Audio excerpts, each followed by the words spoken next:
बेड़ा पार, कर दो बेड़ा पार। राधे अलबेली सरकार, अलबेली सरकार। ओ कर दो बेड़ा पार, राधे अलबेली सरकार। ओ कर दो बेड़ा पार, राधे अलबेली सरकार। ओ राधे अलबेली सरकार, राधे अलबेली सरकार, राधे अलबेली सरकार, राधे अलबेली सरकार। ओ राधे अलबेली सरकार, राधे अलबेली सरकार।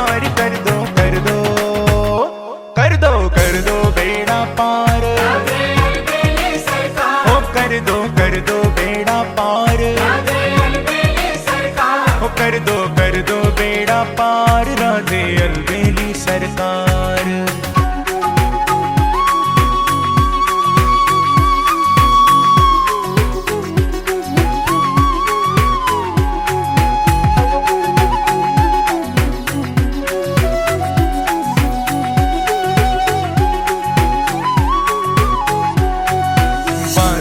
श्री राधे हमको वृंदावन में बुलाना, बार बार श्री राधे हमको वृंदावन में बुलाना।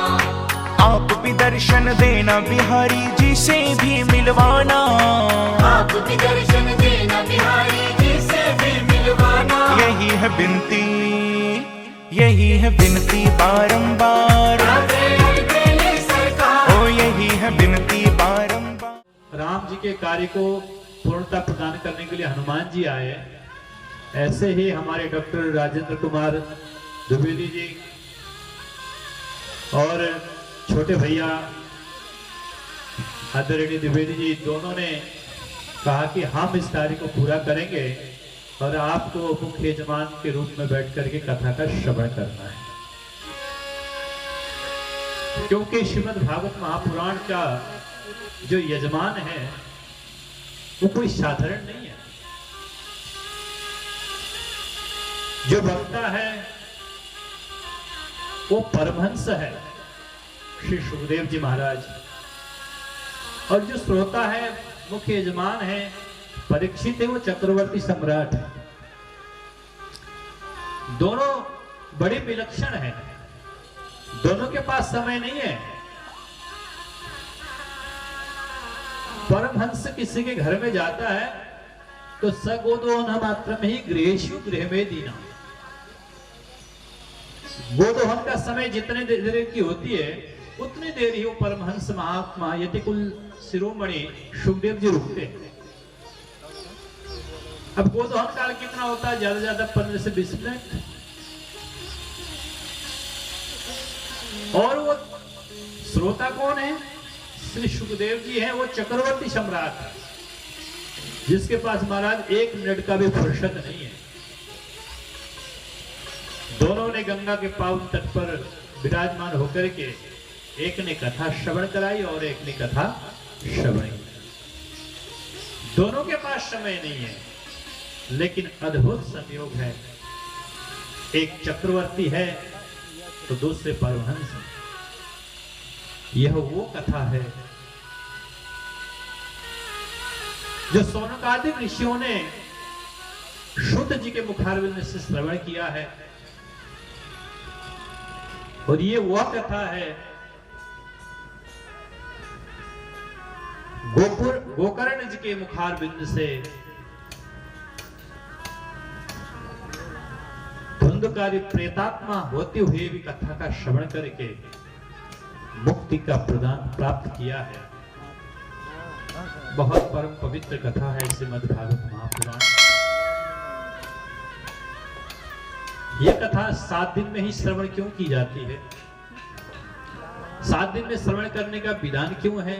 8वें दिन में क्यों नहीं किया जाता है? और इस कथा श्रवण करने का महात्मा क्या है?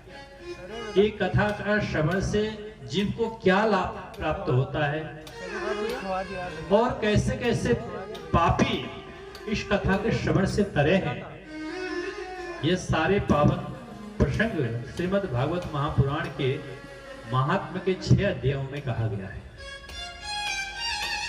श्रीमद् भागवत महापुराण में 18,000 श्लोक, 335 अध्याय और 12 स्कंद का यह बृहत काय ग्रंथ समस्त पुराणों के शिरमौर है और समस्त पुराणों के मुकुटमणि है। इसलिए अन्य पुराणों में श्रीमद् शब्द का प्रयोग नहीं हुआ है, लेकिन भागवत में श्रीमद् शब्द का प्रयोग हुआ है। इसे श्रीमद् भागवत महापुराण संपूर्ण ग्रंथों में श्रेष्ठ है, संपूर्ण पुराणों में श्रेष्ठ है, समस्त वेद वेदांत उपनिषदों का सार है। इसलिए इसमें कोई ऐसा कथा, ऐसे प्रसंग छूटी नहीं है जो उन सिद्धांतों के प्रतिपादन ना करता हो। सर्व वेदांत सारम ही श्रीमद् भागवत मिष्यते, कहा है कि संपूर्ण वेदांतों के सार, उपनिषदों के सार, स्मृतियों का सार, पुराणों का सार यह श्रीमद् भागवत महापुराण है। इस कथा के श्रवण से बड़े बड़े पापी भी तर जाते हैं। भागवत को 7 दिन में ही क्यों सुना जाए, 8 दिन में भी तो सुन सकते हैं। और सुखदेव जी ने राजा परीक्षित को भी 7 ही दिन सुनाए। परीक्षित ने भी प्रश्न किया था, गुरुदेव म्रियमाणस्य किम कर्तव्यम, जिसकी मृत्यु नजदीक हो उसको क्या करना चाहिए, जो 7 दिन में मरने वाला है उसको क्या करना चाहिए। वैसे परीक्षित के प्रश्न सुनते सुखदेव जी बोले, राजन बिल्कुल सही कहा तुमने, सबके पास 7 दिन ही है। 7 दिन के अलावा 8 दिन इस संसार में किसी के पास नहीं है। रविवार, सोमवार, मंगलवार, बुधवार, बिहीवार, शुक्रवार, शनिवार, फिर रविवार, सोमवार। तो 7 दिन के अलावा किसी के पास समय है ही नहीं। राजन 7 दिन की तुम बात करते हो, श्रीमद् भागवत कथा के श्रवण से तो व्यक्ति को मुहूर्त भर में ही मुक्ति मिल जाती है। राजा खटवांग ने एक मुहूर्त कथा का श्रवण किया, सत्संग किया और वो संपूर्ण बंधनों से मुक्त होकर परमात्मा के धाम को चला गया। राजन तुम्हारे तो 7 दिन अभी बाकी है, मुक्त चिंता न करो राजन, 7 दिन बाकी है। अभी बहुत सुंदर प्रसंग सुखदेव जी आगे चल के कहेंगे। आइए प्रसंग में प्रवेश करते हैं, जिसके 6 अध्याय है। पद्म पुराण के 6 अध्यायों में श्रीमद् भागवत के महात्म्य को गाया है, क्योंकि स्वयं अपने महात्म्य को भागवत जी गाते तो हो सकता था कि स्वयं अपना महिमा स्वयं कैसे कह सकते, अपनी महिमा कोई दूसरा व्यक्ति कह दे, उसमें विशेषता। तो श्रीमद् भागवत का महिमा पद्म पुराण ने 6 अध्यायों में गाया है। इसमें यह कहा गया कि ये 7 दिन में सुनने का परंपरा कहां से आई है, और नारद जी ने सनकादि के मुखारबिंद से कहां कथा का श्रवण किया है, और कैसे कैसे पापियों का उद्धार हुआ है, और साथ में भागवत श्रवण की विधि क्या है। इन प्रसंगों के साथ श्रीमद् भागवत के महात्म्य को विराम दिया गया है। तो आइए हम प्रवेश करते हैं श्रीमद् भागवत के महात्म्य में। सबसे पहले श्री वेद व्यास जी ने भगवान का मंगलाचरण किया। महात्म्य में मंगलाचरण करते हुए बड़ा सुंदर श्लोक से प्रारंभ किया। बोले सच्चिदानंद रूपाय विश्वोत्पत्त्यादि हेतवे तापत्र विनाशाय श्री कृष्णाय वयं नमः।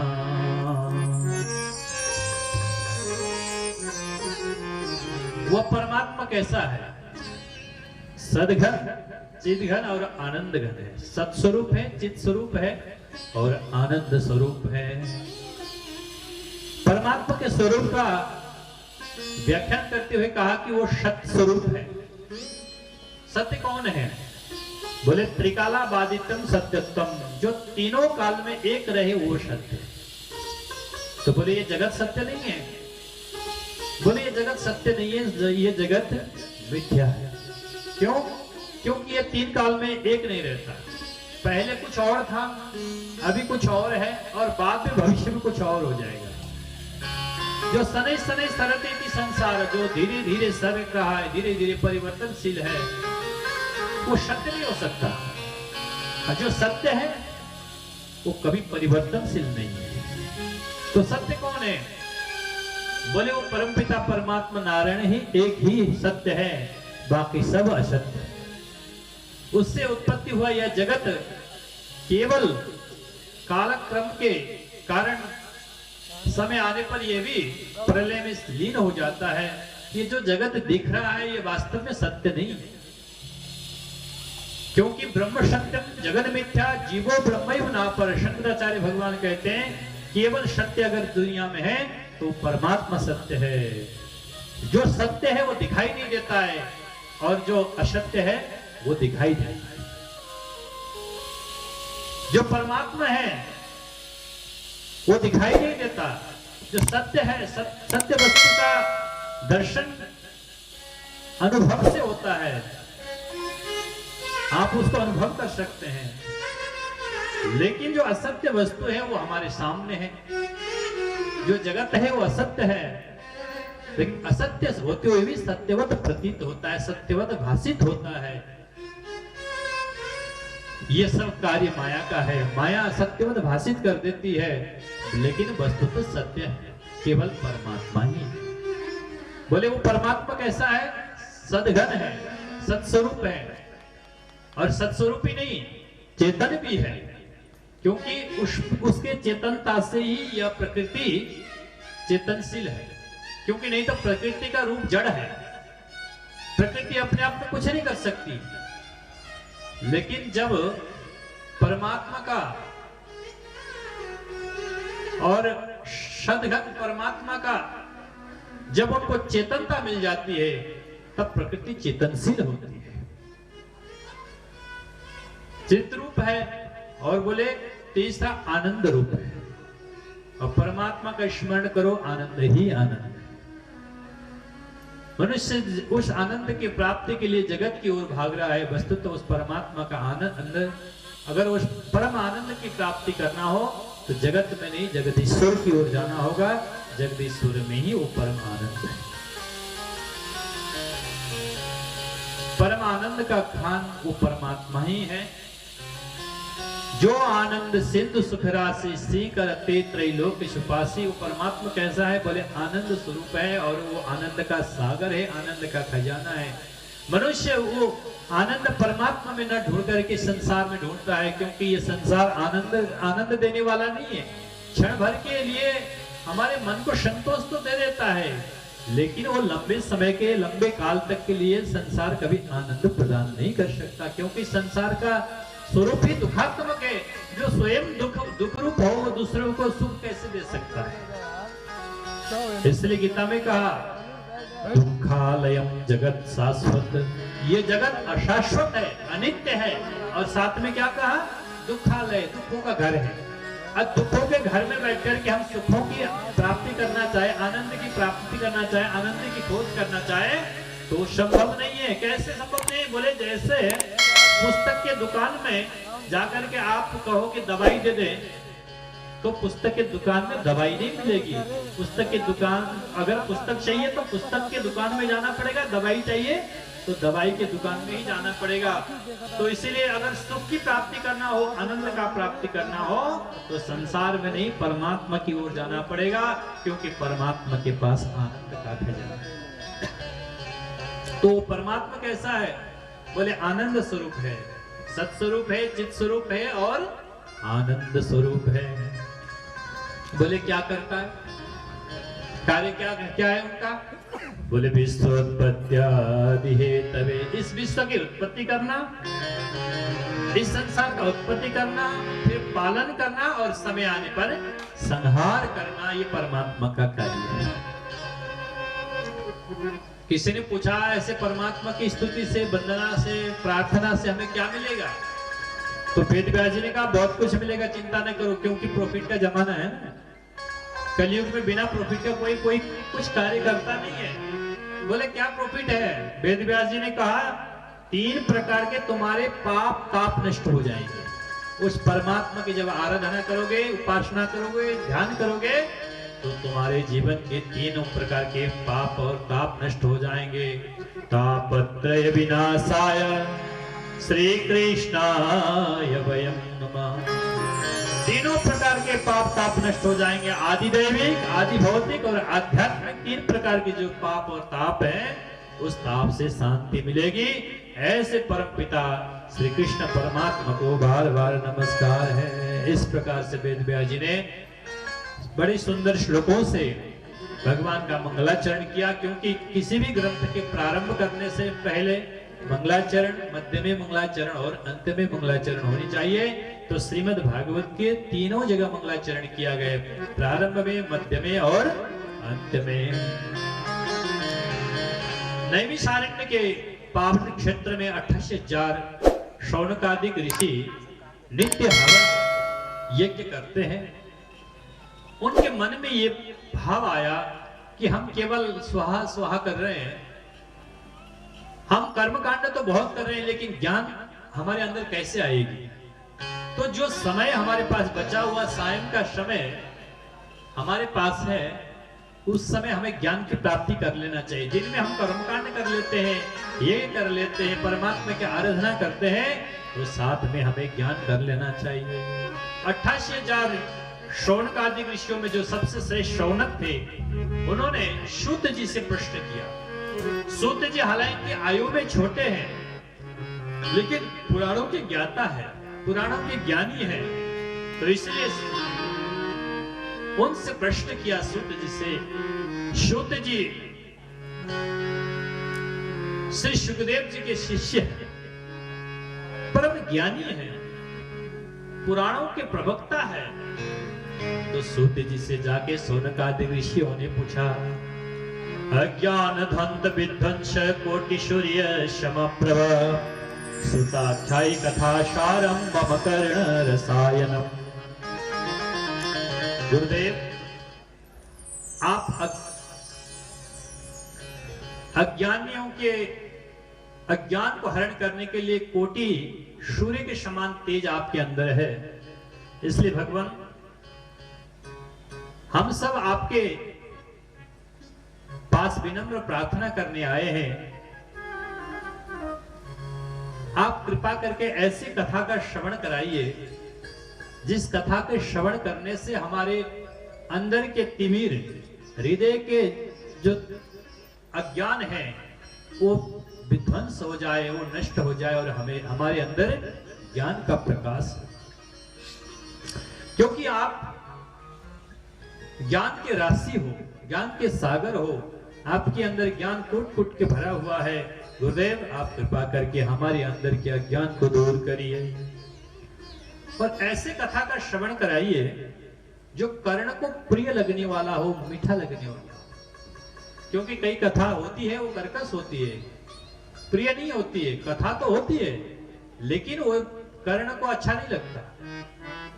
तो सूत जी ने कहा कि हमको ऐसा कथा सुनाइए जो कर्ण को भी प्रिय लगे और हमारे उद्धार भी करने वाला हो और साथ साथ हमारे अज्ञान के अंधकार को नष्ट करने वाला हो।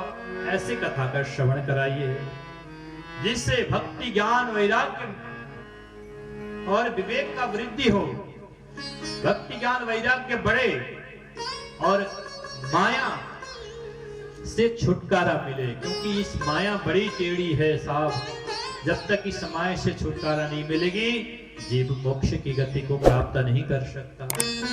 इसलिए माया मोह निराशस्य, माया और मोह को कैसे वैष्णव लोग इसको शमन कर लेते हैं, इस माया और मोह को नाश करके किस प्रकार से ज्ञान का प्रकाश कर लेते हैं, इस पावन कथा का आप हमें श्रवण कराइए। क्योंकि अब ये कली घोर कलिकाल है, यह घोरो कलो पायो जीवस्ता सुरताम गता। इस घोर कलयुग में जीव प्राय असुर भाव को प्राप्त हो रहा है, तो वो किस प्रकार से उसकी शोधन हो, वो किस प्रकार से पवित्र हो सकता है। कलयुग में इस जीव को पवित्र करने की साधन क्या है। गुरुदेव, ऐसी कोई कथा श्रवण कराइए। क्लेशाक्रांतस्य तस्यैव शोधने किं परायणम्। वो कथा ऐसा हो, श्रेयसाम यद भवेत् श्रेय पावनानम च पावनम। बोले कल्याणकारियों में भी कल्याणकारी हो और परम पवित्रता में भी परम पवित्र कथा हो, ऐसी कथा का श्रवण कराइए। क्योंकि अगर गुरु शिष्य के ऊपर प्रसन्न हो जाए तो वैकुंठ के उस दुर्लभ गति को भी प्रदान कर सकता है। इसलिए गुरुदेव आप साक्षात हम सबके गुरु हैं, आप अगर कृपा कर दें तो हम सब के अंदर के तिमिर मिट सकता है। चिंतामणिर लोक सुरम सुखम सुरद्रो स्वर्ग संपदाम प्रयच्छति गुरु पीत वैकुंठम योग दुर्लभ। अगर गुरु प्रसन्न हो जाए, अगर गुरु राजी हो जाए तो अपने शिष्य को दुर्लभ वैकुंठ गति को प्रदान कर सकता है बिना कुछ किए, अनायास से। इसलिए गुरुदेव आप तो परम दृष्टा हो, परम समदर्शी हो और आपके अंदर परम ज्ञान भरा हुआ है। इसलिए गुरुदेव हम सब के अंदर के अंधकार को, अज्ञान को नाश करने की कृपा करें। इस प्रकार से जब सूत जी ने श्रवण किया शौनकादिक के प्रश्न को तो सुखदेव जी सूत जी बड़े प्रसन्न हुए। सूत जी ने कहा, ऋषियों आप सबने बड़ा सुंदर प्रश्न किया। सर्व सिद्धांत निष्पन्नम संसार भयनाशम। आप सबने ऐसे प्रश्न किया है जो संसार के भय को नाश करने वाला है और सिद्धांत को प्रकट करने वाला है। ऐसे प्रश्न आपने किए हैं, आप धन्य हैं। इस घोर कलिकाल से, इस घोर काल रूपी व्याल से बचने के लिए एक ही उपाय है कि श्रीमद् भागवत महापुराण कथा का श्रवण। श्रीमद् भागवतम शास्त्रम कलौकीरेण भाषितम। कलियुग में पार करने का एकमात्र साधन है कि श्रीमद् भागवत महापुराण का श्रवण जो करेगा वही संसार सागर से पार होगा। बोले वो सुखदेव जी ने राजा परीक्षित को कथा का श्रवण कराया था, उसी कथा का श्रवण से समस्त पापों का नाश होगा, भक्ति का वर्धन होगा, विवेक का उदय होगा और साथ में कर्ण को प्रिय लगने वाली कथा वहीं से उदय होता है। और साथ में इतना ही नहीं, बोले जितने भी जो दोष हैं कलिकाल के वो दोष दूर हो जाएंगे और व्यक्ति सुख की प्राप्ति कर लेता है। श्रीमद् भागवतम शास्त्रम कलौकीरेण भाषितम। काल व्याल मुखाग्रास त्रास निर्णा सहेतवे। काल रूपी व्याल के महाभय से बचने के लिए एक ही उपाय श्रीमद् भागवत कथा का श्रवण करना।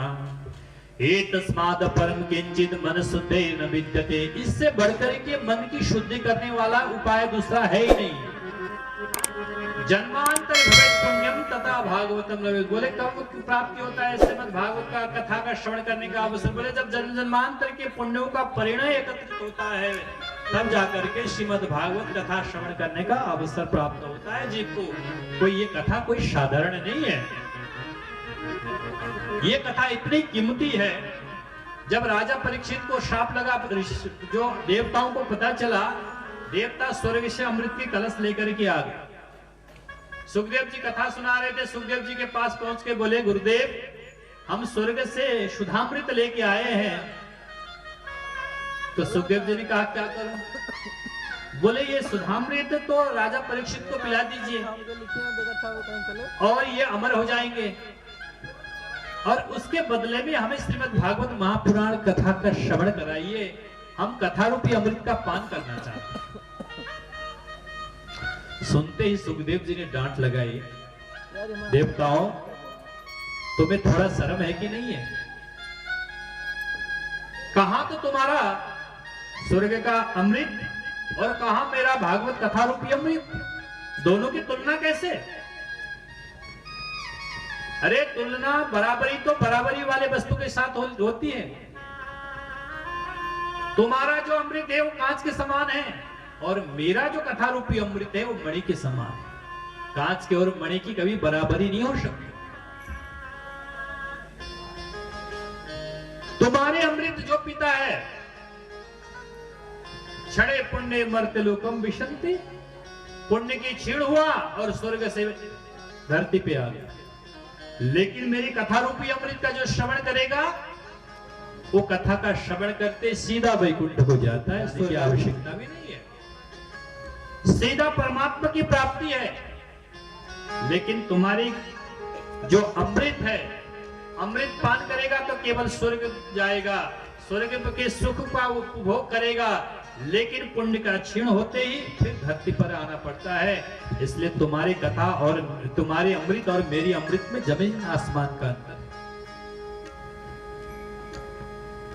सुधा कुंभम गृहीत देवास्तत्र समागमन, देवता लोग आए हैं, लेकिन सुखदेव जी ने फटकार लगा दिया, देवताओं मैं तुम्हें इस अमृत के बदले में कथा रूपी अमृत प्रदान नहीं कर सकता, क्योंकि एवं विनिमयो जातो सुधाराज्ञा प्रप्रियताम, बोले तुम्हारी और मेरी वस्तु की विनिमय नहीं हो सकती, विनिमय बराबर वस्तु के साथ होती है। इसलिए मेरी कथा महान है और तुम्हारी जो स्वर्ग रूपी अमृत है, सुधा है, वो उतनी महान नहीं है। सुखदेव जी ने डांट लगा दी, देवताओं को कहा इस अमृत को लेकर के तुम यहां से 9-11 हो जाओ और मुझे कोई तुम्हें कथा नहीं सुनानी। अगर तुम प्रेम भाव से आते कथा श्रवण के लिए तो मैं अवश्य कथा का श्रवण कराता, लेकिन तुम व्यापार के भावना से आए हो, इसलिए मैं तुम्हें कथा नहीं सुना सकता। तुम अपने अमृत लो, पकड़ो और यहां से 9-11 हो जाओ। अब देखिए, उस स्वर्ग रूपी अमृत की प्राप्ति के लिए एक बूंद कितना महत्वपूर्ण है। जब गरुड़ को एक बूंद की आवश्यकता पड़ी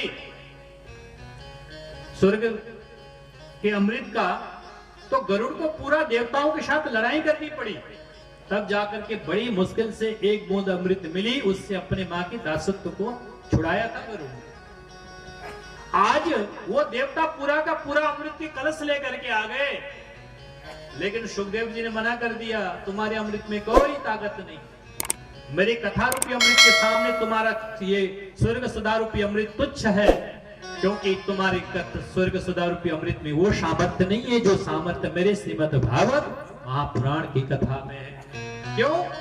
बोले ये सीधा वैकुंठ देती है, सीधा भगवान के चरणों तक पहुंचाती है, लेकिन स्वर्ग की अमृत केवल भोग तक पहुंचाती है। इसलिए श्रीमद् भागवत महापुराण रूपी कथा रूपी अमृत को सुखदेव जी ने नहीं दिया, देवता वहां से भागे। सीधा जाकर के ब्रह्मा जी को शिकायत किया, बोले ब्रह्मदेव हम सुखदेव जी के पास गए थे अमृत लेकर के, लेकिन उन्होंने हमें डांट के भगा दिया और उसके बदले में हमें भागवत कथा रूपी अमृत श्रवण करने नहीं दिया।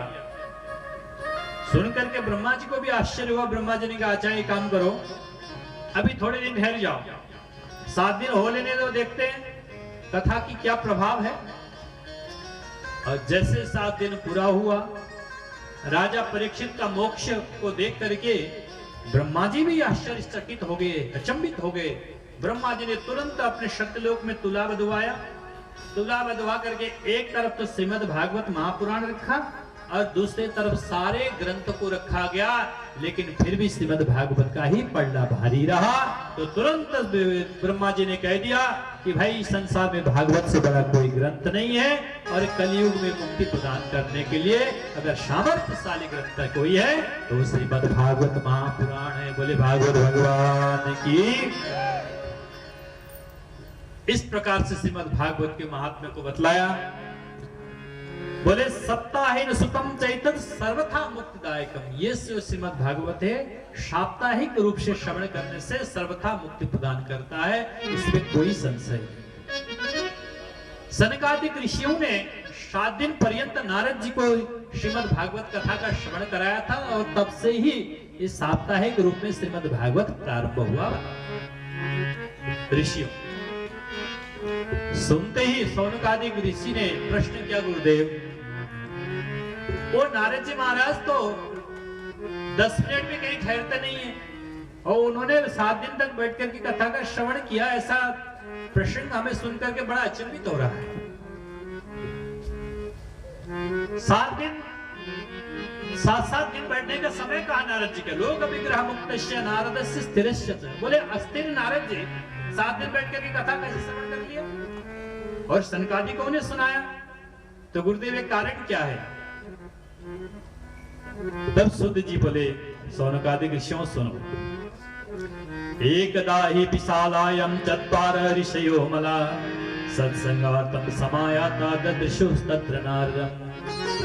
एक समय के बाद बद्री विशाल क्षेत्र में भगवान बद्रीनारायण के उस परम पवित्र क्षेत्र में धाम में सनक सनंदन सनातन और शरद कुमार जो ब्रह्मा जी के मानसिक पुत्र हैं वो विचरण कर रहे थे। इतने में अचानक नारद जी पहुंच गए। नारद जी को आते हुए देखा कुमारों ने तो कुमार भी अचंभित हो गए कि सदा प्रसन्न रहने वाला नारद, सदा हंसमुख रहने वाला नारद आज विचलित अवस्था में है। उनका मुखमंडल का प्रकाश तेज लुप्त हुआ है, बहुत घबराए हुए से लग रहे हैं और बहुत दूर जल्दी जल्दी चल रहे हैं। नारद जी की इस अवस्था को देख करके कुमारों ने पूछा कथम ब्रह्मन् दीन मुख कुतश्चिन्तातुरो भवान् त्वरितं गम्यते कुत्र कुतश्चागमनं तव। अरे नारद जी, आप जल्दी जल्दी कहाँ जा रहे हो और कहाँ से आ रहे हो? आपका इस मुखमंडल में क्या हो गया? ऐसा लग रहा है कि आप अव्यवस्थित हो गए हैं अंदर से, क्योंकि पूरा शरीर अगर गड़बड़ हो जाए तो शरीर की गड़बड़ाहट सीधा चेहरे में आ जाती है, क्योंकि ये शरीर का जो स्क्रीन है ना वो मुखमंडल है।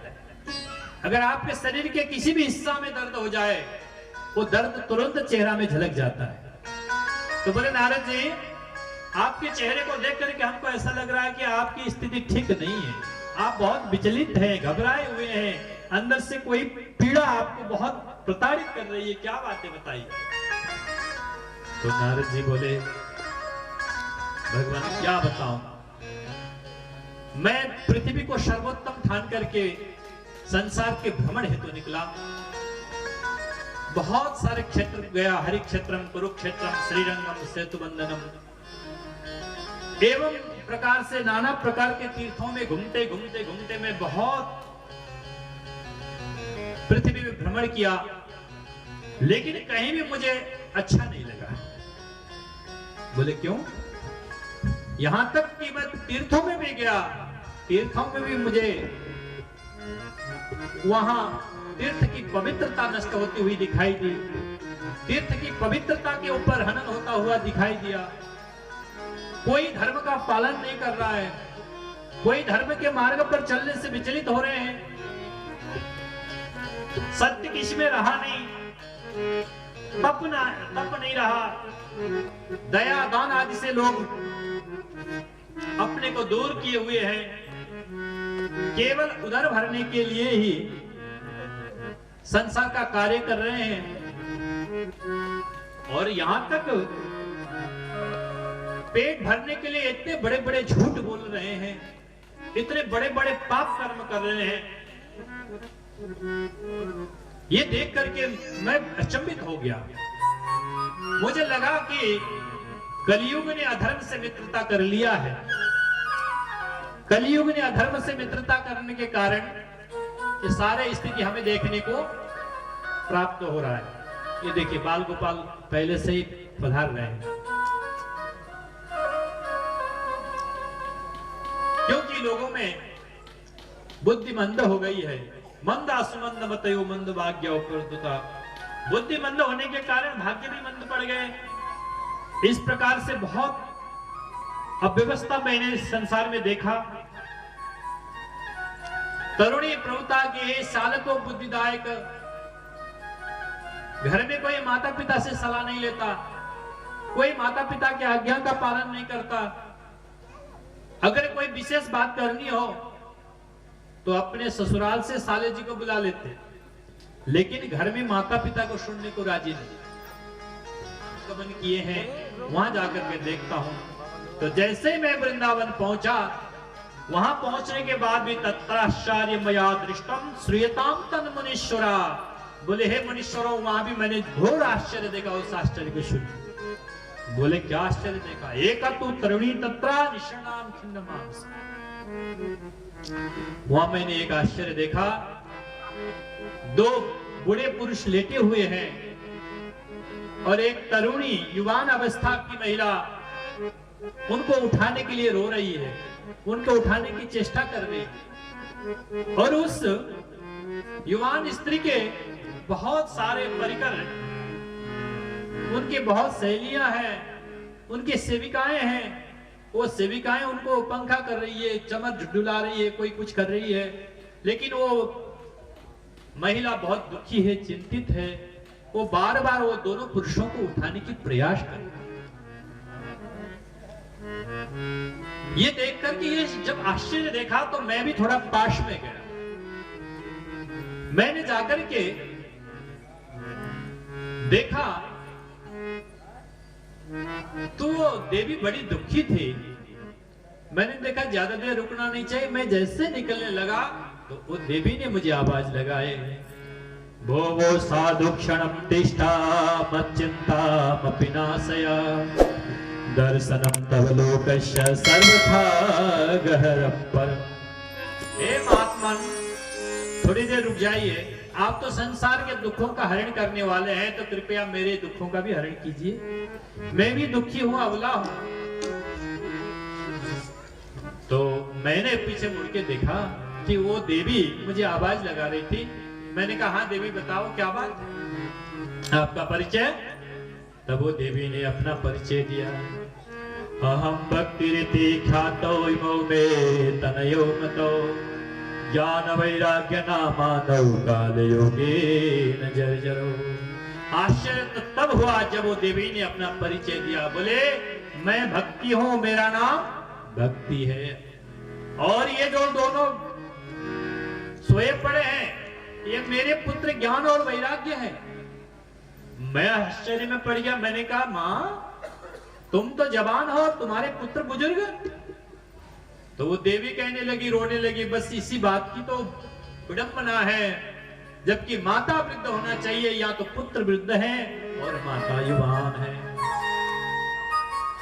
तो नारद जी ने कहा, आप अपना परिचय दो, आप कौन हो।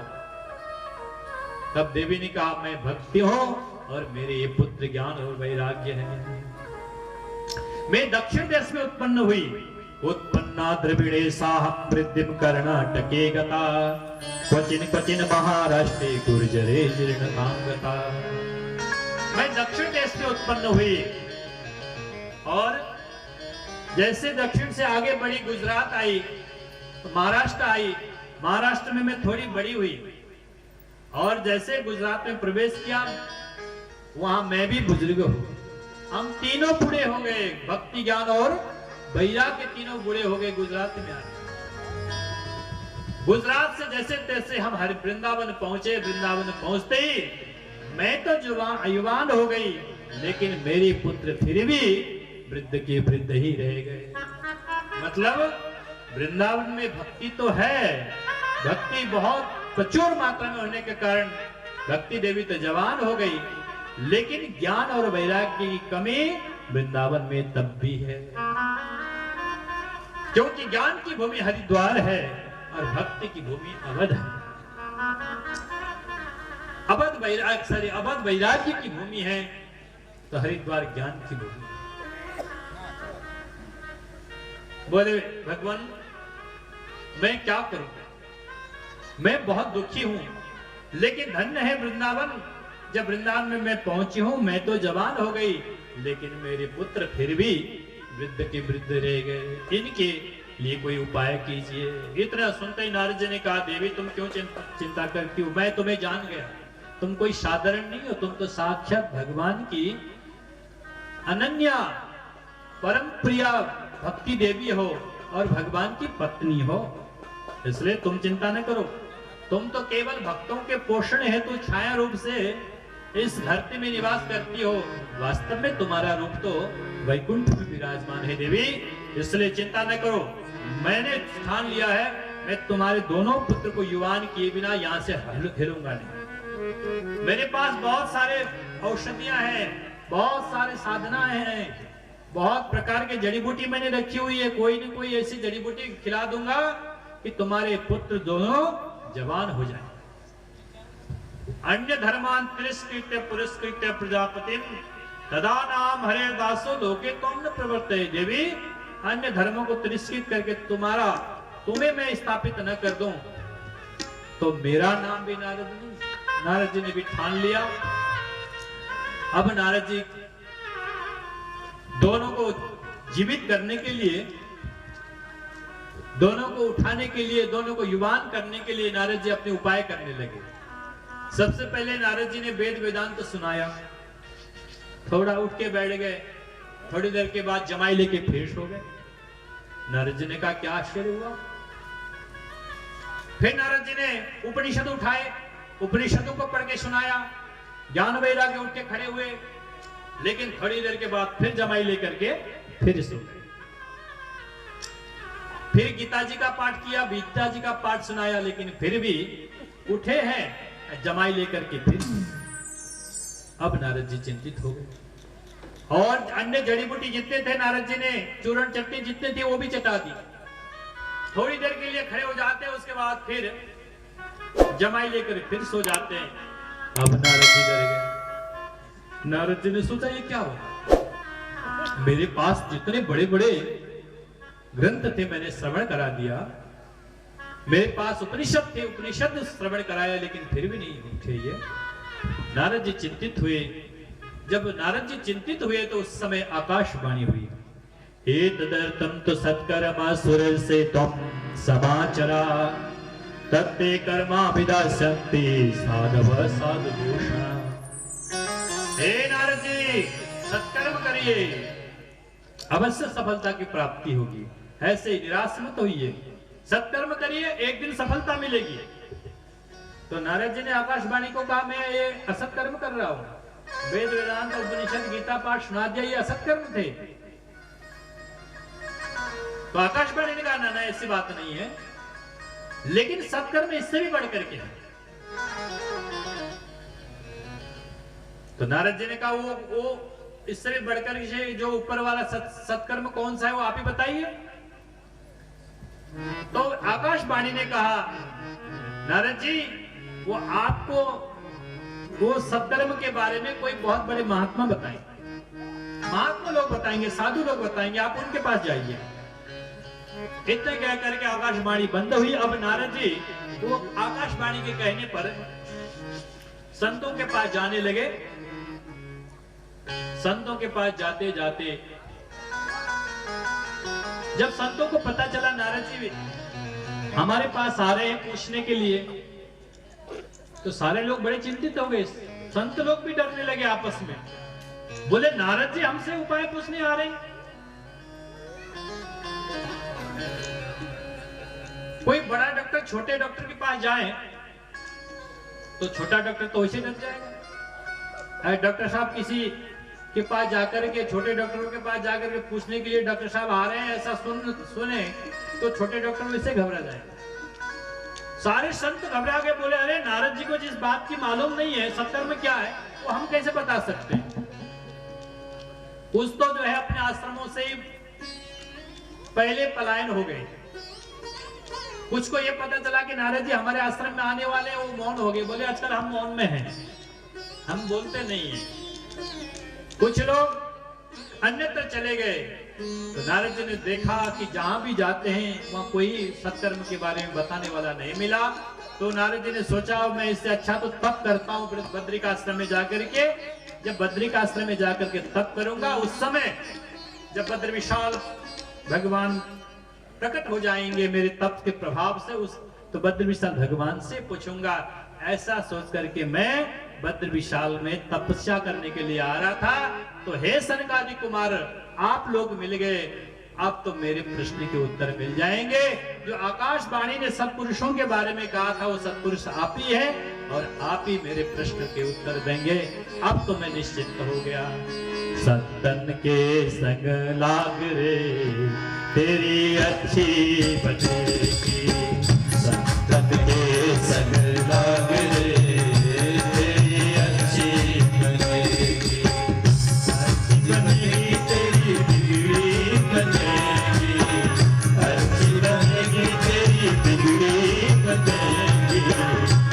तेरो बड़ो भाग रे तेरी अच्छी बनेगी, तेरो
कबीर सुनो भाई साधु, धन कबीर सुनो भाई साधु। राम सुमिरन में लागने तेरी अच्छी बनेगी, राम सुमिरन में लागने तेरी अच्छी बनेगी।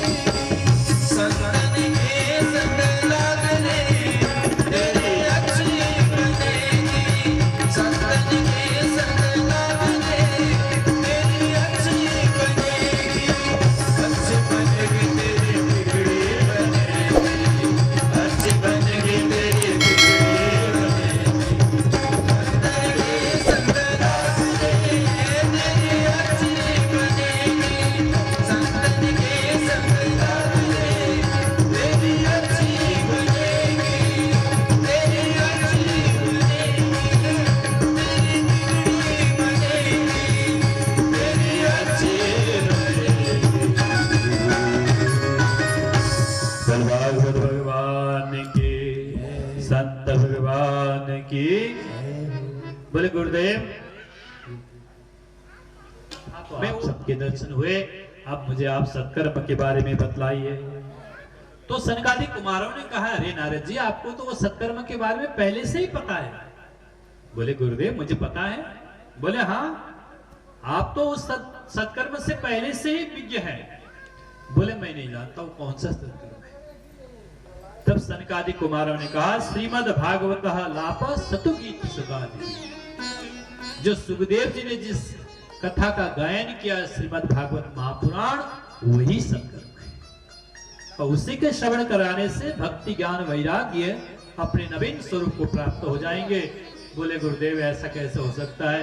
भागवत के बारे में तो मैं जानता हूँ, वो भागवत तो मैंने अपने पिताजी के मुखारबिंद से श्रवण किया है। कोई वेद वेदांत के सार उपनिषदों के सारी तो है। बोले नहीं नहीं नारद जी, आपको इसका मतलब भागवत के रहस्य को आप जानते ही नहीं है। बिल्कुल सारे वेद वेदांत के उपनिषदों के संपूर्ण ग्रंथों के सार श्रीमद् भागवत है। वो भागवत तो ऐसा है कि वेद रूपी कल्प वृक्ष के परिपकाया पका पकाया फल श्रीमद् भागवत महापुराण है।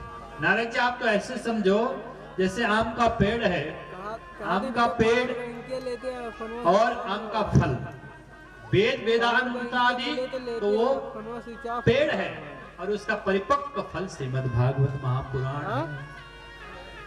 तो जब श्रीमद् भागवत का श्रवण करेंगे तो अवश्य भक्ति ज्ञान वैराग्य अपने स्वरूप को प्राप्त होंगे। नारद जी बोले, मुझे तो विश्वास नहीं हो रहा है। तो उन्होंने बड़े सुंदर उदाहरण दिए। बोले, अगर कोई आम का फल खाना चाहे, पेड़ खाने से वो स्वाद नहीं मिलेगा।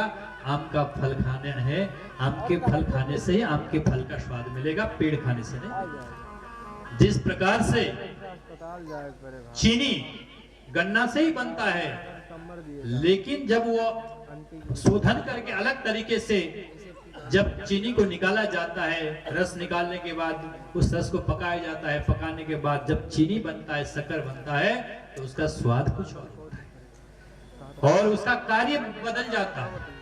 नारद जी, इसलिए आप इस चीज को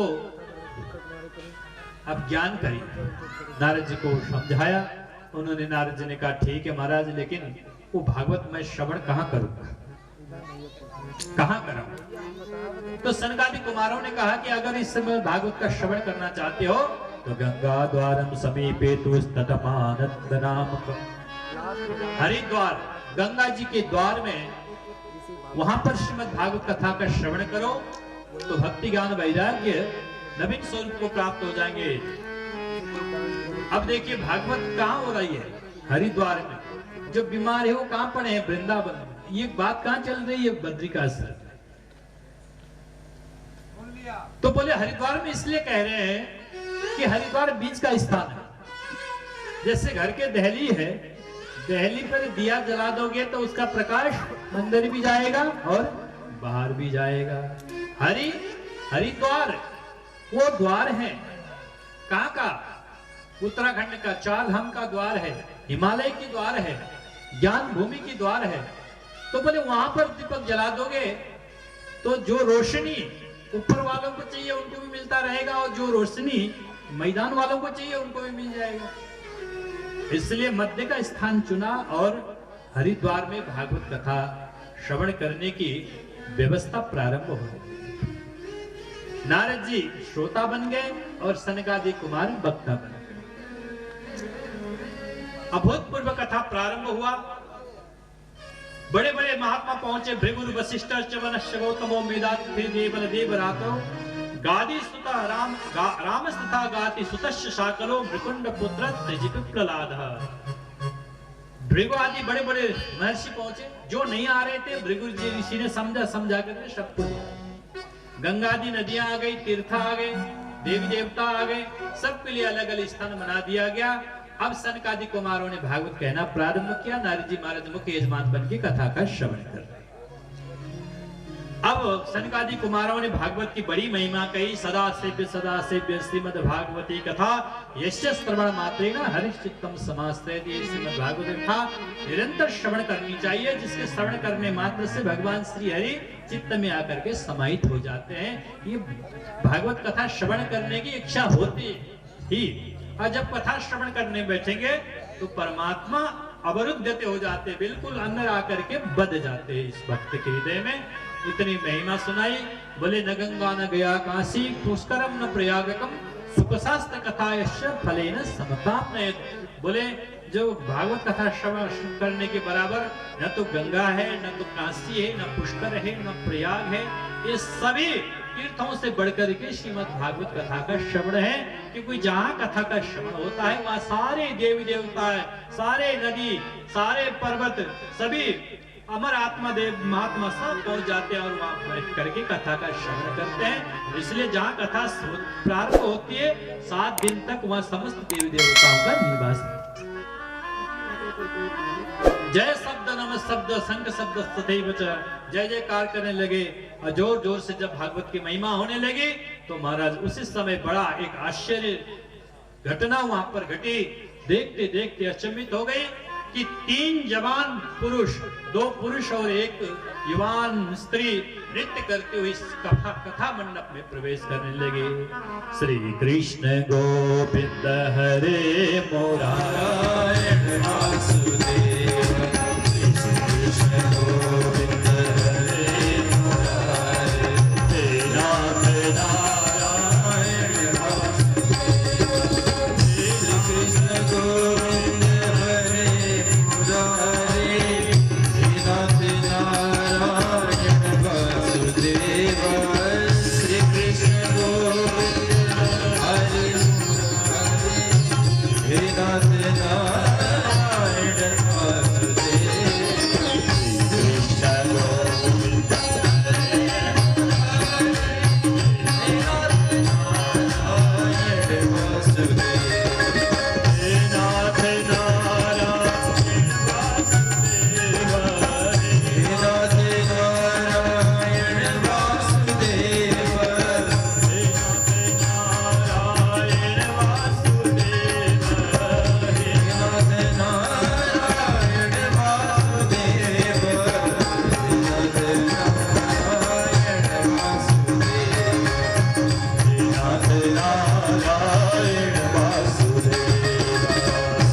किसने प्रवेश किया?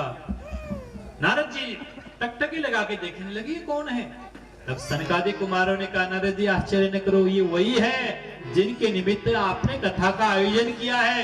भक्ति ज्ञान वैराग्य ही भागवत कथा के प्रभाव से जवान होकर के आपके सामने उपस्थित हो गए। बोले भागवत भगवान की।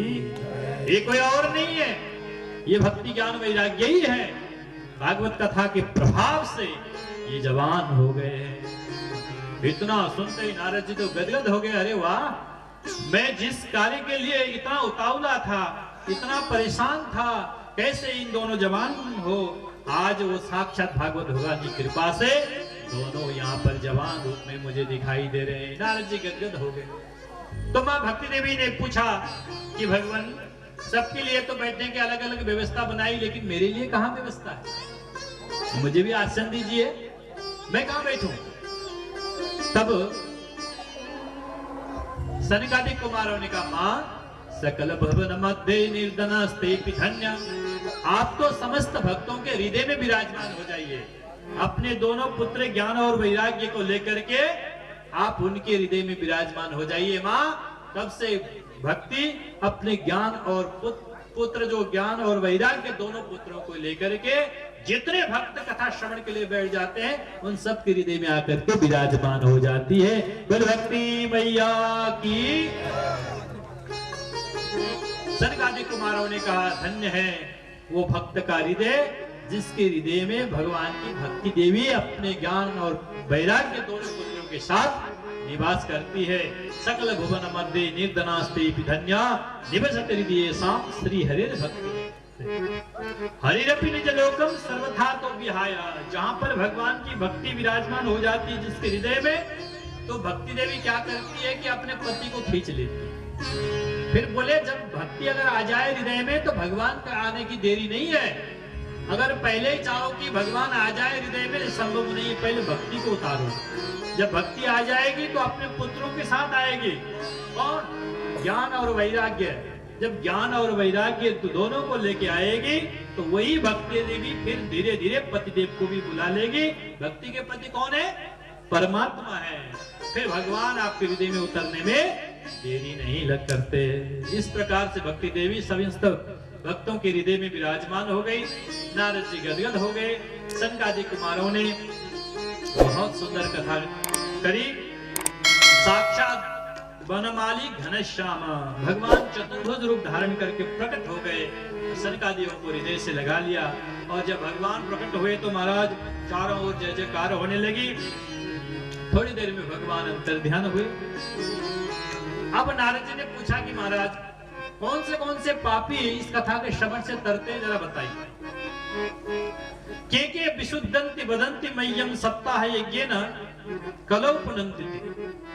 बोले कौन से पापी कथा का श्रवण से तरते हैं, ये सुनने की और इच्छा है।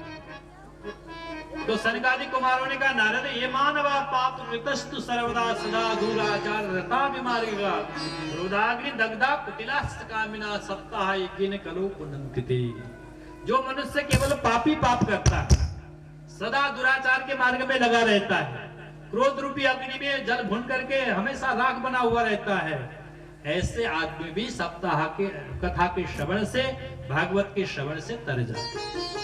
बोले जो सत्य से हीन है, जो मातृ पिता के प्रति सद्भाव नहीं रखते, जो दंभ करते हैं, पाखंड करते हैं, ऐसे लोग भी कथा का श्रवण कर लेते हैं तो वो भी मुक्त होकर के भगवत धाम को चले जाते हैं। बोले इतने ही नहीं, जो 5 प्रकार के पाप करते हैं, ब्रह्म हत्या आदि, क्रूर है, पिशाच है, प्रेत है, कैसे भी लोग कथा का श्रवण करें वो पाप से मुक्त होकर के भगवत धाम का अधिकारी बन जाते हैं। नारद जी महाराज ने कहा, महाराज कैसी बातें कर रहे हो, ऐसे ऐसे पापी तर जाते हैं कि संभव है? कोई प्रेत आत्मा तरा हुआ है आज तक? मुझे विश्वास नहीं होता। सनकादिक कुमारों ने कहा, विश्वास नहीं होता तो उदाहरण सुन लो। बोले उन उदाहरण सुनाओ। तब यहां से अब आत्मदेव का प्रसंग श्रवण कराया है, धुंधकारी का प्रसंग प्रारंभ किया है। बस 10-15 मिनट के प्रसंग है, उसके बाद फिर विश्राम लेगी आज की कथा।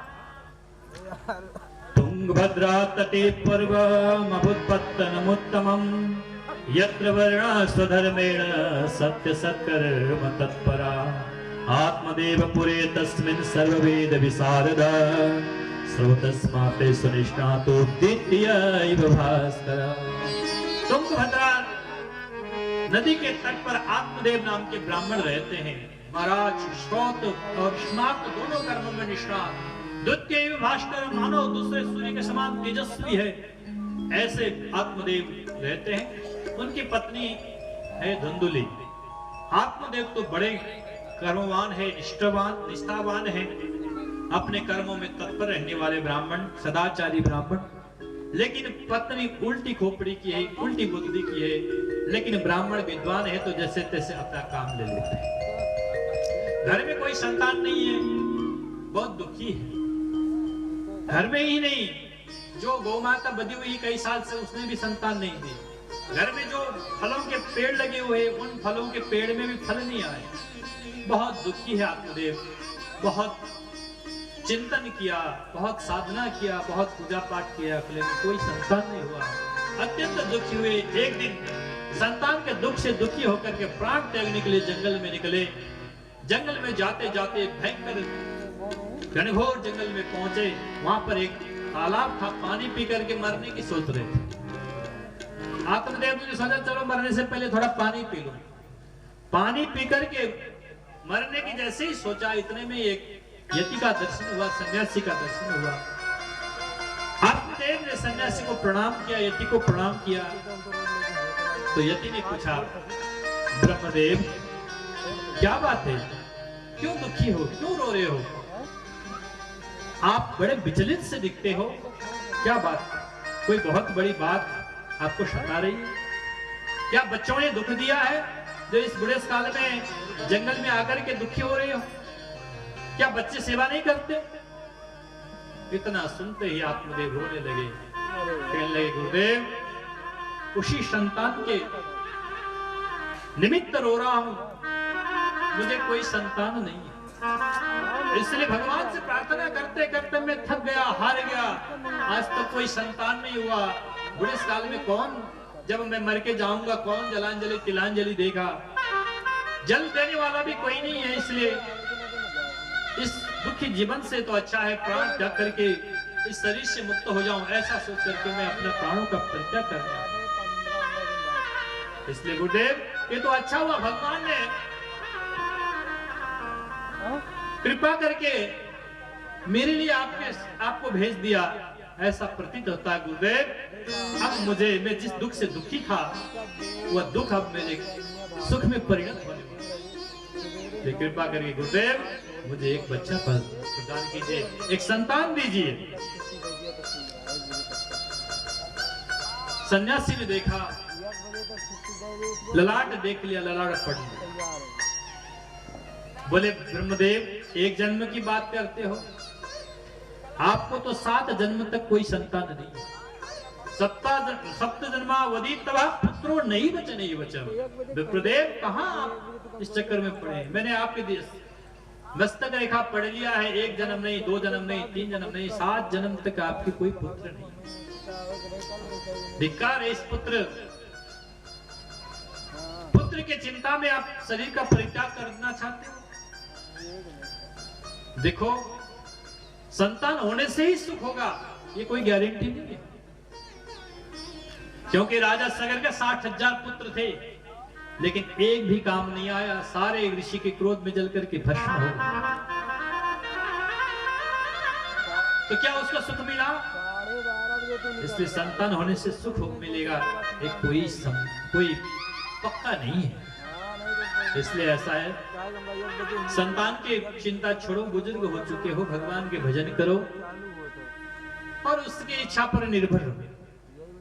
बोले, नहीं गुरुदेव, पुत्र पौत्रादि से हीन जो ग्रस्त जीवन है वो तो निरस्त जीवन है। ऐसा जीवन धारण करने से अच्छा तुम्हें अपना शरीर का परित्याग करो।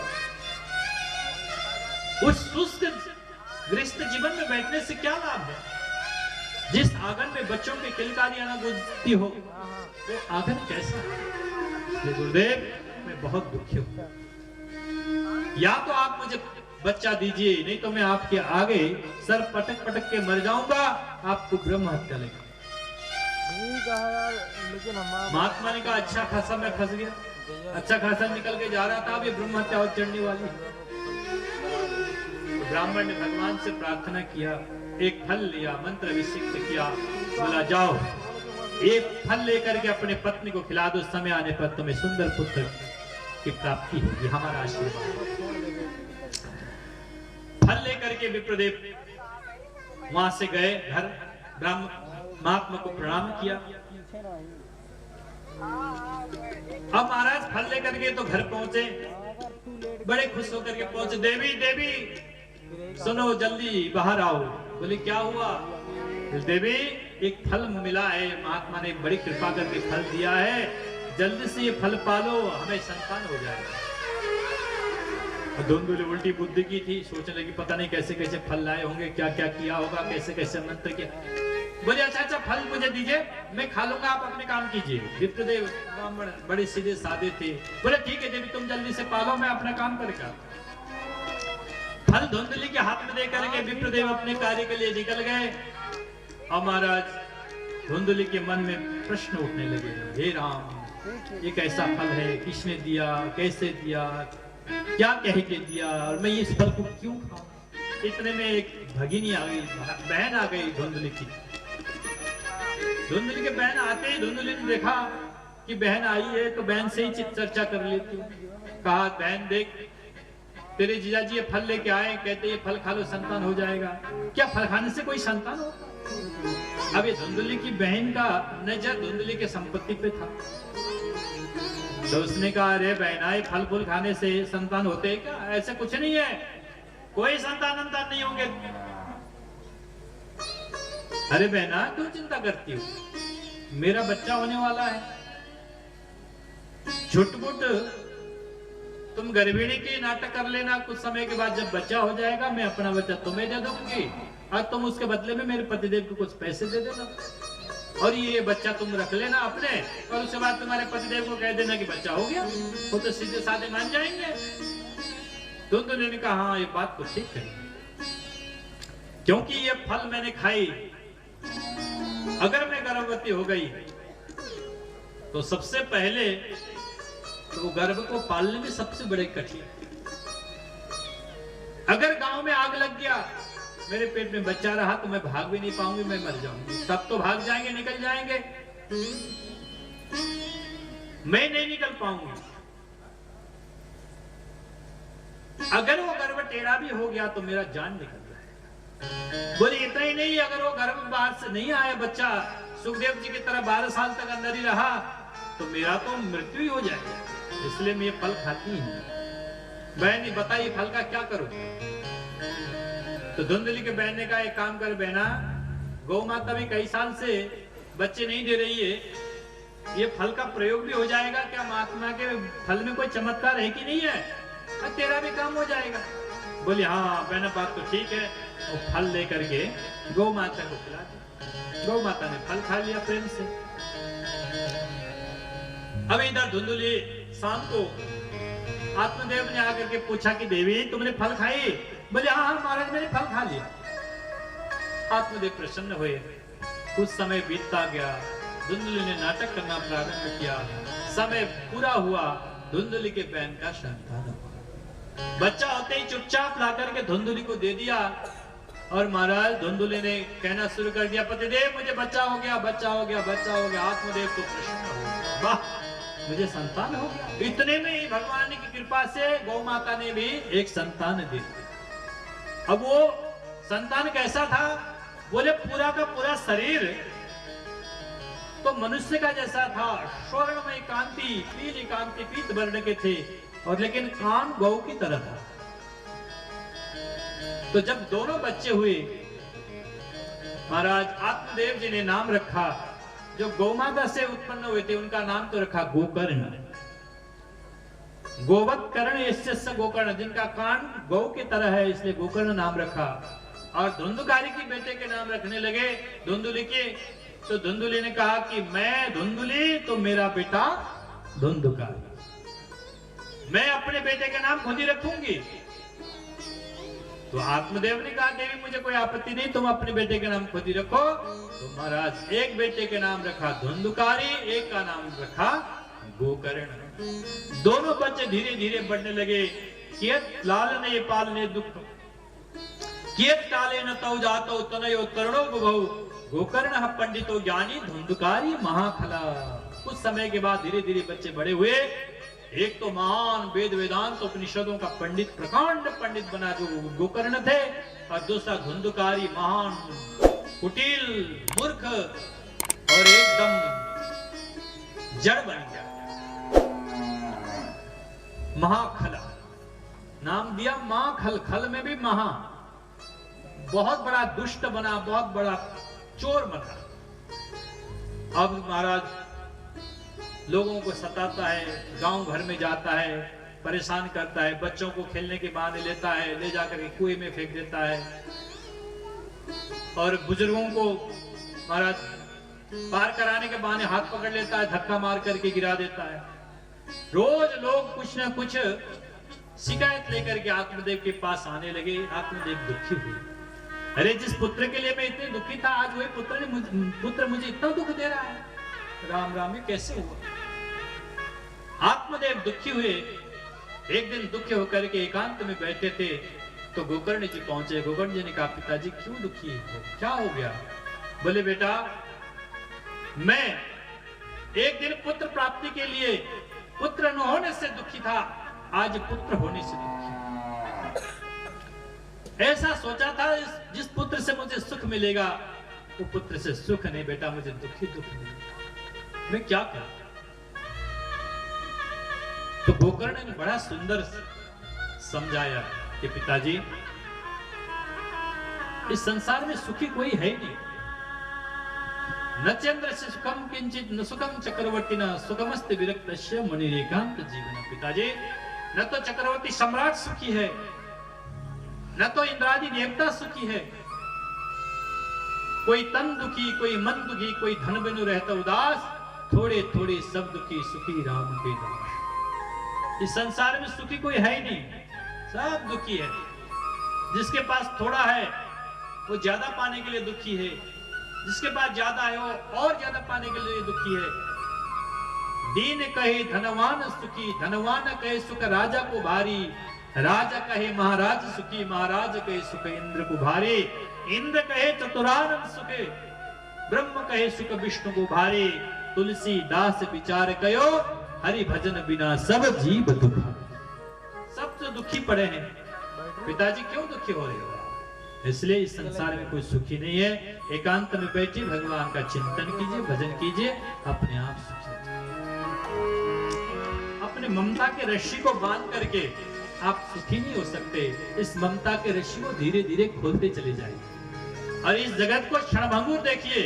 ये जगत क्षणभंगुर है, ये आपको कुछ देने वाला नहीं है, ये तो आपसे लेने ही वाला है।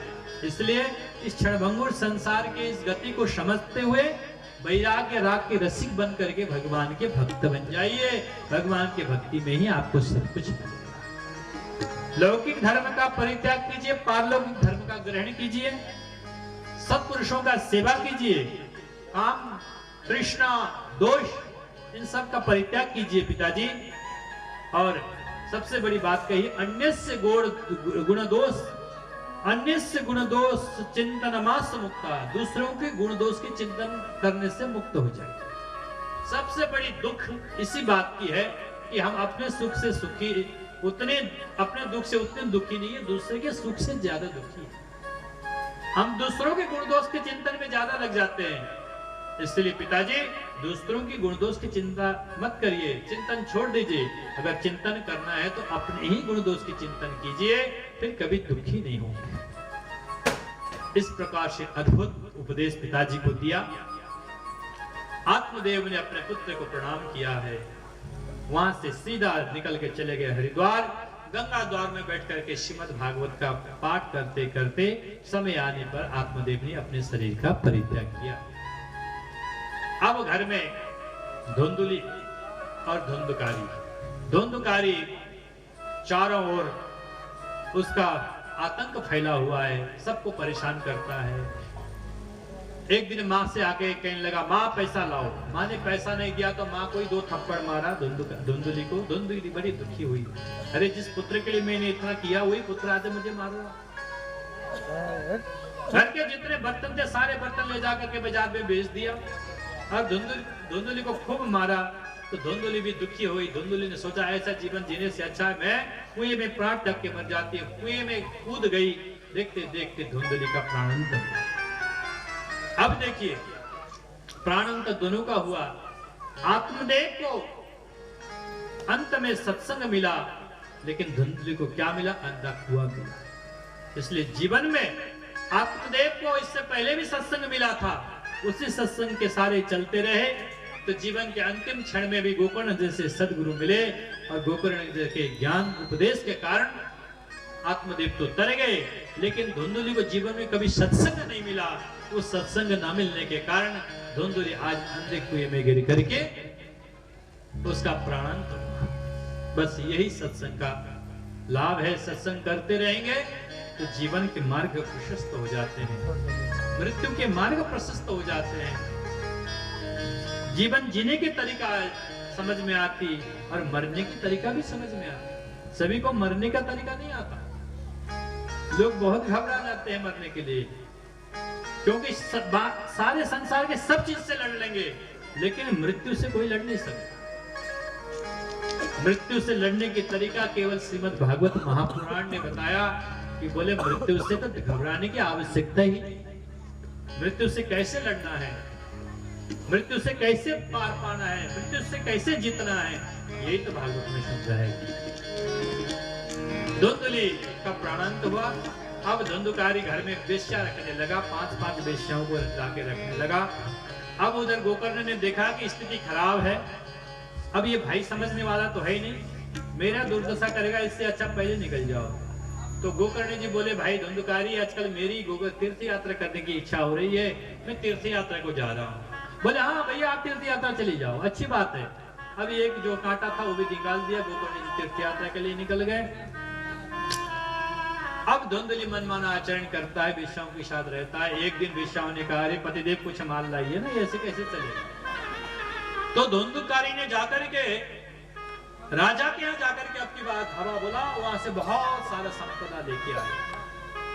उन सारी संपत्तियों को देख करके वेश्याओं ने सोचा, राम राम, इतनी सारी संपत्ति लेके आया है, एक न एक दिन राजपुरुष इसको पकड़ के ले जाएंगे, इसलिए मैं ना एक काम करते हैं, इसने मरना तो निश्चित है, इसके साथ साथ ये संपत्ति भी चली जाएगी। एक काम करते हैं, जो राजा के पुरुष कर देंगे वही काम हम करेंगे इसके साथ, तो ये संपत्ति बच जाएगी और संपत्ति हम मिल बांट के खा लेंगे। वेश्याओं के मन में पाप जगा। वेश्याओं ने धीरे धीरे धुंधुकारी के सेवा के बहाने बेड़ में बांध दिया। कस के जैसे बांधा। धुंधुकारी कहने लगा, ए क्या कर रही हो देवी? बोले सेवा कर रहे हैं पतिदेव। बोले ऐसे भी सेवा होती है? बोले ऐसे ही विशेष सेवा कर रहे हैं। अब धुंधुकारी को लगाई कोई विशेष सेवा दूसरी होती होगी, महाराज करते करते रस्सियों से जकड़ दिया पूरा पेट में, और उसके बाद खौलते हुए अंगार, जो लाल लाल अंगारे हैं, कोयले हैं, वो कोयले ला करके मुंह में डाल दिया। और महाराज जब कोयले मुंह में डालने लगे तो इतना पीड़ा हुआ, इतना पीड़ा हुआ, बहुत छटपटाया। देखते देखते बहुत देर के बाद धुंधुकारी ने अत्यंत दुख के साथ प्राण का परित्याग किया। सूत जी बोले, सोनकार दीर्घियों, इतना पापी था, इतना पापी था, इतना पाप किया था उस दुष्ट ने, जिसके कारण से वो मान प्रेत बन गया। इतना बड़ा प्रेत बना। वेश्याओं ने क्या किया, जब धुंधुकारी मरा, ले जाकर के एक गड्ढा खोदा, गड्ढा में गाड़ दिया, ऊपर से मिट्टी डाल दी। और जब आसपास के लोग पूछने लगे, कहाँ गए धुंधुकारी? बोले महाराज सब धन कमाने के लिए विदेश गए हैं। अब विदेश का बहाना बना दिया। बाद में अपने अपने धन को एकत्रित करके सारे वेश्याएं धीरे धीरे चली गई। गोकर्ण को पता चला कि मेरा भाई धुंधुकारी मारा गया, मर गया है, तो उन्होंने गया में जाकर के श्राद्ध किया कि भाई के मुक्ति के हेतु गया में जाकर के श्राद्ध किया। श्राद्ध करते हुए धीरे धीरे लौट के पुनः अपने गांव में पहुंचे। 12 वर्ष के बाद गोकर्ण जी, रात्रि का समय, सोचा गांव में कहा जाऊं, इससे अच्छा अपने घर में जाता हूं। घर में जाके देखा तो कोई है ही नहीं। घर में महाराज घास फूस उगा हुआ है, जैसे तैसे थोड़ी जगह साफ करके वहीं रात को लेट गए। रात्रि को विचित्र विचित्र स्वप्न होने लगे। प्रेत आ रहे हैं, भूत प्रेत बन करके आ रहे हैं। एक थोड़ी देर में इंद्र सामने दिखते हैं, थोड़ी देर में बहुत बड़ा भैंसा सामने दिखने लगा। रूप बदल बदल करके वो प्रेतात्मा वहां आकर के गोकर्ण को डराने का कोशिश करने लगा। गोकर्ण डरे नहीं। गोकर्ण को लगा कि कोई बहुत बड़ा प्रेतात्मा भटका हुआ है, इससे जरा बात करते हैं। उन्होंने अपने कमंडल से जल निकाला। जल लेकर के जैसे उस प्रेतात्मा के ऊपर मारा तो महाराज उसका जो पाप था थोड़ा कम हुआ, तो बोलने की थोड़ी शक्ति आ गई। तो धुंधुकारी ने कहा, गोकर्ण ने कहा, आपका परिचय कौन हो? तो प्रेत बोला, क्या? अहम भ्राता तुदीयोस्मि दुंदुकारी नामता स्वकीये नैव दोषेण ब्रह्मत्वं नासिकं मया। भैया मैं और कोई नहीं, आपका भाई धुंधुकारी हूं। मैंने अपने ब्रह्मत्व का नाश किया। मैं ब्राह्मण होने के बावजूद भी मैंने बहुत बड़े बड़े पाप कर्म किए, जिसके फलस्वरूप मैं बहुत बड़ा प्रेत बना हूं।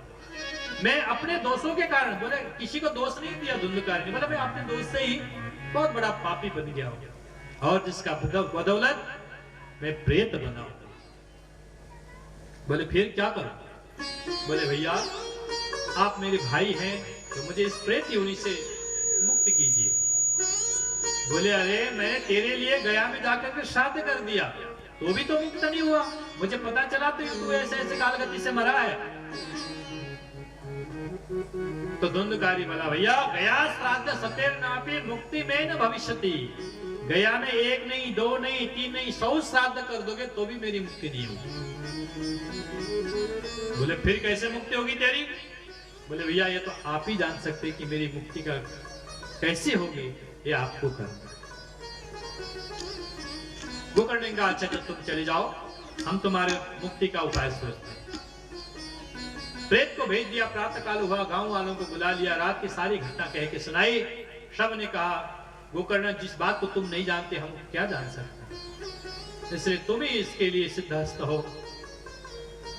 जब गांव वालों ने भी हाथ खड़ा कर दिया तो गोकर्ण ने सूर्य भगवान को अर्घ्य देते देते सूर्य भगवान को स्तंभित कर दिया और सूर्य भगवान से पूछ लिया। बोले तुभ्यं नमः जगत साक्षिन् ब्रूहि मे मुक्ति हेतुकम् तच्छ्रुत्वा दूरत सूर्य स्फुटमत्यभ्यभाषत। हे सूर्य नारायण, हे प्रभु आप तो समस्त प्राणियों के कर्म के साक्षी हो। 2 ही है साक्षी, एक सूर्य और दूसरा चंद्र। सूर्य दिन को देखते, चंद्र रात को देखते। प्राणी कौन पाप कर रहा है, कौन पुण्य कर रहा है, सब वो उनके कैमरे में फिट है। मनुष्य सोचता है कि एकांत में हमें कोई देख नहीं रहा, कुछ भी कर लो, लेकिन सूर्य और चंद्र की नजर से बच नहीं सकते। बोले भगवान आप इसके कर्म के साक्षी हैं, इसकी मुक्ति के उपाय क्या है? बोले एक ही उपाय है कि श्रीमद् भागवतान मुक्ति सप्ताह वाचनम करो। इसकी मुक्ति तभी होगी, श्रीमद् भागवत कथा को साप्ताहिक रूप से श्रवण करेगा, तभी ये मुक्ति को प्राप्त होगा। सूर्यदेव स्तंभित थे,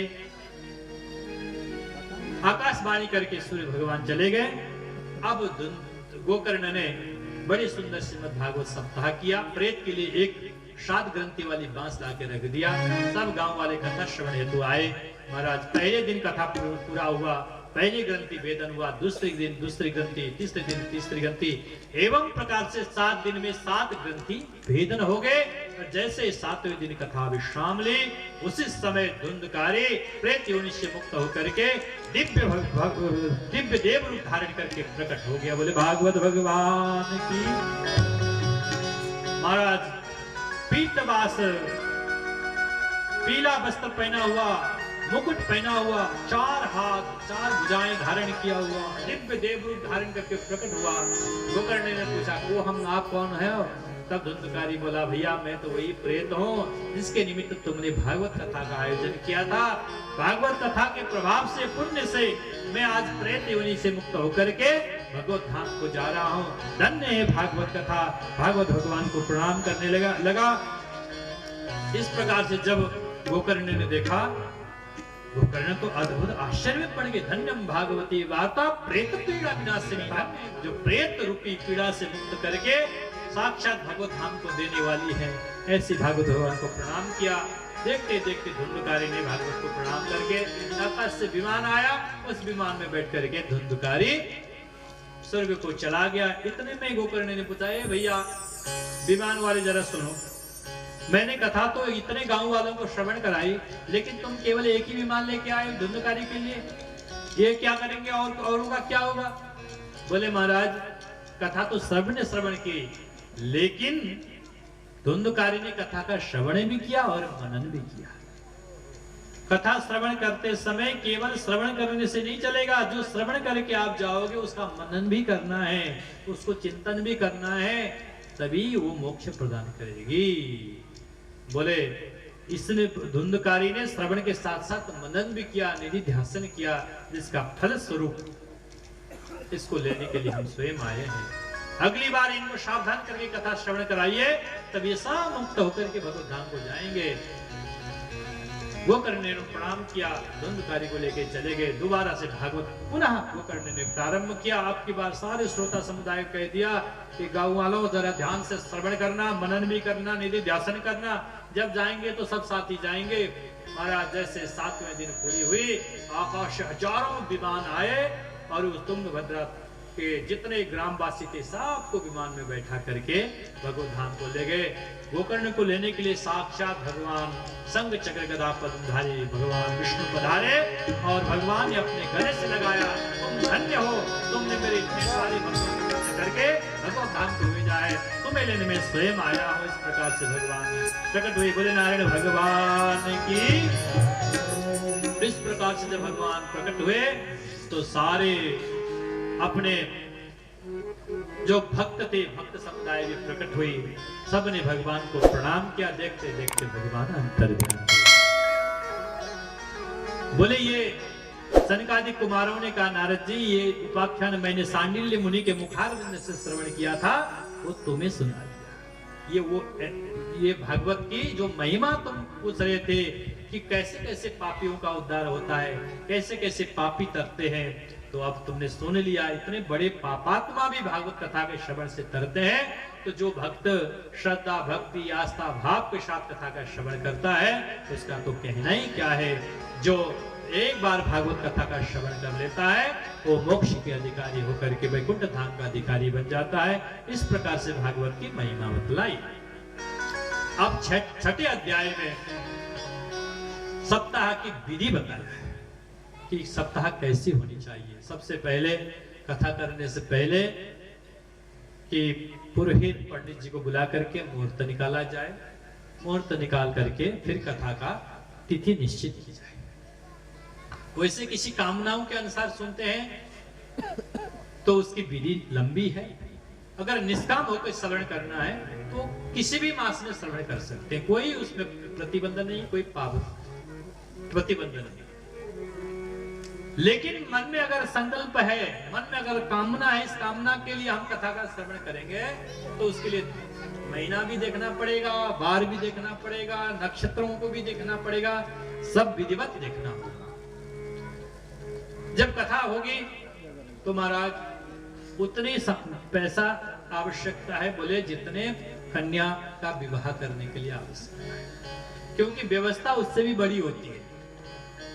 सब लोगों का आए गए का व्यवस्था है, फिर भोजन का व्यवस्था है, ये सब व्यवस्था किया जाना चाहिए। फिर निमंत्रण पत्र छपवा करके अपने जितने सगे संबंधी हैं उन सबको बुला लेना चाहिए। बताओ तो यार। बोले जो कथा वक्ता है वो विरक्त वैष्णव, वो विप्र, वेद शास्त्र विशुद्ध के, वो ब्राह्मण हो, वैष्णव हो, सन्यासी हो, यति हो, वेद शास्त्रों को में पारंगत हो, प्रवीण हो, और वर्णम पंच विप्राणम, कम से कम 5 ब्राह्मणों का वर्ण होना चाहिए। कथा भंग निवृत्त है, ताकि कथा भंग ना हो। उसके लिए भगवान वासुदेव के जाप करते रहे, ओम नमो भगवते वासुदेवाय, ओम नमो भगवते वासुदेव। उसके बाद फिर भोजन का भी विधि बताया। बोले द्विदल कम खाएं, दाल जो है उसके प्रयोग थोड़ा कम करें, और गरिष्ठ अन्न का प्रयोग वर्जित कर दिया। वैसे तो हो सके तो निराहार रह करके श्रवण करें, नहीं होगा तो फलाहार रह करके श्रवण करें। अगर उसमें भी नहीं होगा तो एक टाइम भोजन करें। अगर वो भी नहीं कर सकते तो बोले दोनों टाइम भोजन करो, लेकिन कथा का श्रवण पूरी करो। हो सके तो 7 दिन तक पत्रावल्याम च भोजनम, जो पत्तों से बनी हुई पत्रावली है उसमें भोजन करें। हो सके तो शयन जो है भूमि पर करें। काम, क्रोध, लोभ, मद, मोह, ईर्ष्या, छल, छद्म, दंभ, ये सब का परित्याग कर दें। बिल्कुल शांत चित्त से, शांत मन से कथा का श्रवण करें और भागवत भगवान से प्रार्थना करें, हे भगवान, मैं इस संसार सागर में फंस गया हूं, इस दलदल में फंस गया हूं, कृपा करके मुझे इस सागर से पार उतारिए और मुझे स्वीकार कीजिए। स्वीकृतो से मया नाथा मुक्त्यर्थम भवसागरे। हे नाथ, मुझे स्वीकार करते हुए इस संसार सागर से पार उतार लीजिए। इस प्रकार से भागवत भगवान से प्रार्थना करें, निवेदन करें। अंतिम में फिर हवन करें। कथा समाप्ति के बाद हवन करें। हवन के बाद फिर ब्रह्मभोज कराएं, जिसके जैसे सामर्थ्य है। अगर सामर्थ्य ना हो तो बोले 11 ब्राह्मण को खिला करके कथा को का पूर्णता प्राप्त करें। इस प्रकार से कथा श्रवण की विधि बताई। विधि तो बहुत लंबी चौड़ी है, लेकिन अब सारी विधि तो पालन करना भी थोड़ा मुश्किल है, क्योंकि शरीर आजकल सबका उतना साथ नहीं देता है। जितना शरीर साथ देता उतना अवश्य पालन करें। इस प्रकार से कथा श्रवण की विधि बतलाई। इन्हीं पावन प्रश्नों के साथ साथ श्रीमद् भागवत के महात्म्य जो 6 अध्याय है उनका विश्राम देते हैं। और कल श्रीमद् भागवत महापुराण के प्रथम स्कंद से कथा प्रारंभ होगी। कल बहुत सुंदर, बड़े सुंदर सुंदर प्रसंग है। कल मंगलाचरण है और ये अमर कथा कैसे हम लोग तक पहुंची, इस कथा का विशेष वर्णन है। और कल ही सुखदेव जैसे वक्ता और परीक्षित जैसे श्रोता का मिलन कैसे हुआ, उसका पावन प्रसंग है।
इति प्रचोदयात् ओम तत्पुरुषाय विद्महे महादेवाय धीमहि तन्नो रुद्र प्रचोदयात् ओम नारायणाय विद्महे वासुदेवाय धीमहि तन्नो विष्णु प्रचोदयात् ओम महालक्ष्मी च विद्महे विष्णुपत्नी च धीमहि तन्नो लक्ष्मी प्रचोदयात् ओम भास्कराय च विद्महे दिवाकराय धीमहि तन्नो सूर्य प्रचोदयात् ओम भागीरथी च विद्महे जन्मपुत्रे च धीमहि तन्नो गंगे प्रचोदयात् श्रीवंतिका बकुलचम पटालभ श्री वेदव्यास भगवान की जय सुखदेव भगवान की जय।